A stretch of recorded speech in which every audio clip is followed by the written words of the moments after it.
관세음보살, 부처님 공부는 나를 살리고 가족들을 살리는 지혜를 갖추게 한다. 어제 법문을 읽고 한 불자님이 질문을 하였습니다. 질문: 스님, 잣을 따다가 잘못하여 죽은 학생이 영가가 되어 속가에 갔는데 가족들이 왜 모두 머리가 아픕니까? 아직 완전한 스님이 되지 못한 학생일지라도 죽어서 어떻게 객귀가 됩니까? 또 동네 할머니가 어떻게 귀신이 쓰여서 아프다는 것을 알고 객귀를 물리칩니까? 과학적으로나 의학적으로나 이해할 수 없는 일이지 않습니까? 답변 믿지 못하겠다는 말씀은 이해를 하겠으나 중생의 세계는 눈에 보이는 것만을 가지고 판단하며 살아갈 수밖에 없습니다. 오늘 질문하시는 보살님은 어쩌다 한 번씩 절에 오시니까 이러한 질문을 하십니다. 대부분의 불자님들이라면 윤회에 대하여 공감을 하지만 보살님처럼 공부를 잘하지 않거나 기도 또한 잘하지 않거나 하시는 불자님들은 많은 의문의 질문을 할 때가 있습니다. 영혼의 세계는 과학적이나 의학적으로 알 수도 없고 풀어갈 수도 없는 것이 영적 세계입니다. 사람들은 눈에 보이는 세상이 다인 것처럼 살아갑니다. 또 죽으면 그만이다 합니다. 이 세상 살다가 죽으면 그만이면 뭘 하려고 부부로 인연 맺어 자녀 낳고 가족 먹여 살리려고 아둥바둥하게 살 필요가 있습니까? 혼자서 마음대로 이것저것 즐기며 하고 싶은 것 다 하다가 죽으면 그만이지요. 눈에 보이는 현상의 세계만을 가지고 살아가는 사람들을 보고 중생이라 합니다. 지혜를 갖추지 못한 중생. 중생이란 육군과 육경이 합쳐져서 육식에 의하여 어리석음에 빠져 육적이라는 여섯 도둑놈이 되어 전쟁, 살인, 폭력, 도둑, 질강도 등으로 잘못된 죽음으로 죽게 되면 그 영혼이 그걸로 끝이 난다면 얼마나 억울한 죽음이겠습니까? 또 그렇게 죄를 지은 자들이 죽어서라도 죄를 받지 않는다면 세상을 살아가면서 착하게 살 이유가 없는 것입니다. 선과 악이 존재하는 것은 착하게 살다 죽은 사람은 다음 세상에서 행복하게 살아갈 수 있는 보장이 됩니다. 악하게 살다가 죽은 사람은 다음 세상에는 괴로운 고통만이 기다리고 있습니다. 이것을 보고 인과응보라 합니다. 오늘 자신이 한 행위의 원인은 인이 되어 반드시 과로 찾아든다는 것입니다. 그것이 시절인연이라 했지 않습니까? 이 세상이든 저 세상이든 죽음이라는 것은 없습니다.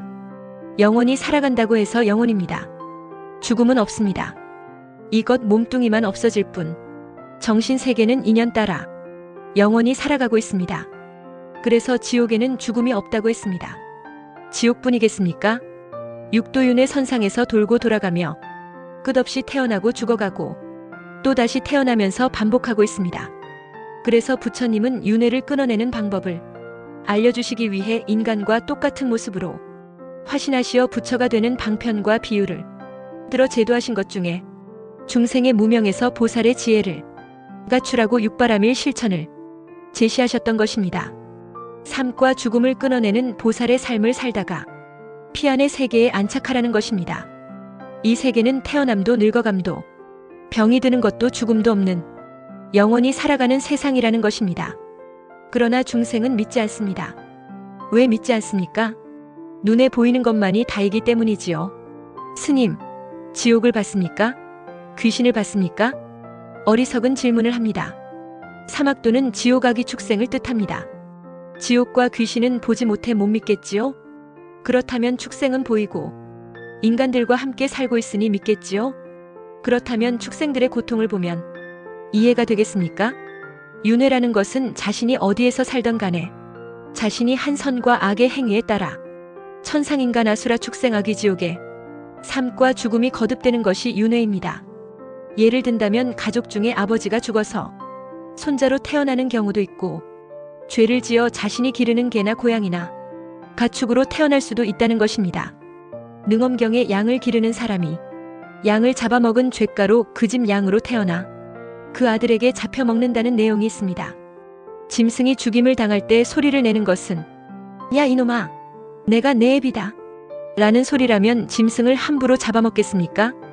율장에서도 고기를 먹는 것은 부모님을 먹는 것이다 라고 했습니다. 천도제를 왜 합니까? 행여 자신의 부모 조상님들이 사막도에 떨어졌다면 구해줄 수 있는 사람은 가족밖에 없기 때문입니다. 학생이 죽어서 속가의 집을 찾아갔더니 가족들이 왜 아프겠습니까? 중생 구제하기 위해 출가를 하였는데 난데없이 객사한 귀신으로 속가의 집을 찾아온다면 그 가족들까지 잘못된 죽음 때문에 보이지는 않더라도 사막도에 떨어질 나쁜 기운에 의해 함께 괴로워할 수 있는 것입니다. 죽은 영혼의 갈 길은 남아있는 가족들이 아니라 정신을 똑바로 차리는 지혜를 갖추는 것입니다. 학승은 집에서 쫓겨나자 처음에는 화도 나고 서운한 마음으로 길을 떠났지만 그 길에는 온갖 사막도에 떨어질 유혹들이 기다리고 있었습니다. 그러나 그래도 부처님 공부한 것이 있어 온갖 유혹을 뿌리치고 무사히 자신을 위해 천도하고 있는 도반 스님들로 인해 다시금 살아나 올바른 스님의 길을 간 것입니다. 학승이 잣나무에서 떨어져 죽음의 길을 가는데 출가를 하였지만 속가에 미련이 남은 집착된 상태에서 공부를 한 탓으로 객귀가 되어 속가집을 찾았으니 어찌 그 가족들이 편할 수 있겠습니까? 큰 스님이 되어서 찾아봐도 속가 인연들은 이미 가족으로서의 인연은 끝난 것입니다. 출가승들은 속가의 인연들과 계속 이어진다면 올바른 수행자가 되지 못합니다. 부처님도 성철 큰 스님도 일타 큰 스님도 역대 큰 스님들께서 부인도 자식까지도 왜 출가를 시켰겠습니까? 더 이상 중생 인연 맺지 말고 중생 구제하는 수행자가 되어 윤회에 들지 말자는 것입니다. 한 집에 출가자가 나오게 되면 속가와의 인연을 완전히 끊어내어 그 속가 가족들까지 구제를 할 수 있는 수행자가 되라는 것이 출가의 이유입니다. 어떤 스님들은 절 운영을 하면서 가족들을 데리고 있는 중들이 있는데 그것은 올바른 일이 아닙니다. 하나의 예외는 있습니다. 혹 온데 갈 데 없으신 어머니가 계신다면 모실 수는 있습니다. 오늘 질문한 보살님은 그냥 절을 왔다 갔다 할 것이 아니라 부처님 공부할 때 와서 법문을 들으십시오. 배울 게 없고 들을 게 없다는 마음을 내는 것은 아상 인상 중생 상수자상을 내는 중생으로 살다가 사막도로 떨어질 수 있으므로 지금부터 바깥 경계를 조심하는 즐김만을 찾지 마시고 시간이 허락하는 대로 절에 다니면서 공부하고 기도하며 보시바라미를 실천해 나간다면 자신은 물론 가족들까지 다 살릴 수 있습니다. 어쩌다 한 번씩 오는 사람은 불자가 아닙니다. 불자는 부처님 자식입니다. 자식이 부모를 자주 찾지 못하고 먹고 사는 일에만 매달리다가 휴일이 되면 가족이나 친구들과 즐기기만 한다면 부모님께 불효하듯이 부처님께도 불효하게 되는 것입니다.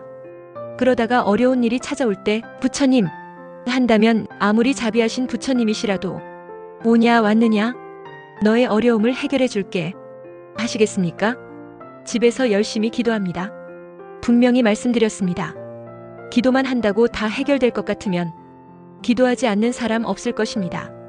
부처님 공부는 무명, 즉 무지에서 지혜를 밝히기 위해 공부하는 것입니다. 지혜가 없는 삶은 중생의 삶입니다. 그러면 깨달을 수 없고 부처가 될 수 없습니다. 눈으로 본 것만을 가지고 귀로 들은 것만을 가지고 입이 가만히 있지 못해 구업을 짓고 몸이 가만히 있지 못해 행동을 바르게 하지 못해 탐하는 죄를 짓고 몸과 입이 올바르지 못하니 온갖 번뇌 망상의 생각에 사로잡혀 마음은 늘 걸리는 것이 많고 두려운 것들이 많아 조그마한 것에도 신경이 예민하고 그 잘못된 신경은 중생 몸을 벗어날 수 없게 만듭니다. 공부합시다. 공부한 마음으로 기도합시다. 공부한 마음으로 기도한다면 불보살님의 가피는 반드시 있습니다. 그 가피는 보살행을 하는 나눔과 봉사로 이어집니다. 나무관세음보살 두 손 모읍니다.